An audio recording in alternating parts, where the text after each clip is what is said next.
In many days, I think I only have 2 futures ahead, and to be honest, it's either 6 feet under or prison. But in the midst of his bustling Brooklyn neighborhood, in a school kitchen, Horace Simmons found purpose to become a chef. I want to really give it my all, show that I have a skill that I'm proud of. Simmons is one of 20 participants in a new after-school initiative. Today, the budding high school cooks received a lesson from one of the best. Put it away from you, like that.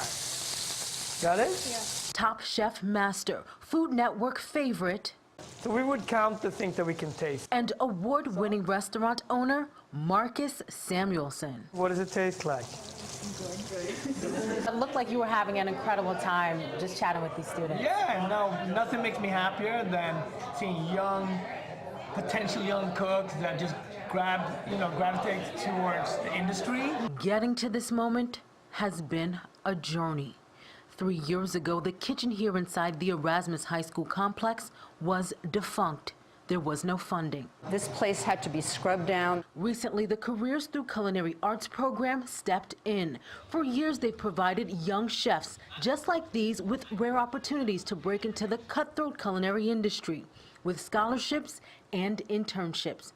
The nonprofit was founded in 1990 by Richard Grousman. I understood that the schools were in a very difficult situation, and that's when I went out to the industry, asked them for equipment and for food products. Their latest mission starts here in Flatbush, refurbish forgotten public school kitchens, then launch job training to work programs that are about so much more than just food.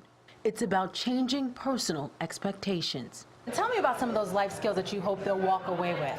Well, through CCAP, it really teaches how do you interview, how do you, meet a mentor. For Horace Simmons, a future as a chef is something deeply personal he can now believe in. Different ingredients are like paint. When you put them together, they become a masterpiece, and I want to make my masterpiece for everybody, for the world to see. You don't have to be here. Your time is valuable. Yeah. I'm sure you're busy running some of the best restaurants in New York City, and yet you're here. Why? Well, I'm here because there was a mentor when I was 17 or 18 that looked at me and said, hey, Marcus, I'm going to help you. I'm going to guide you. I wouldn't be here talking to you or the kids if that would have happened. In the Flatbush section of Brooklyn, Ayana Harry, Pix 11 News.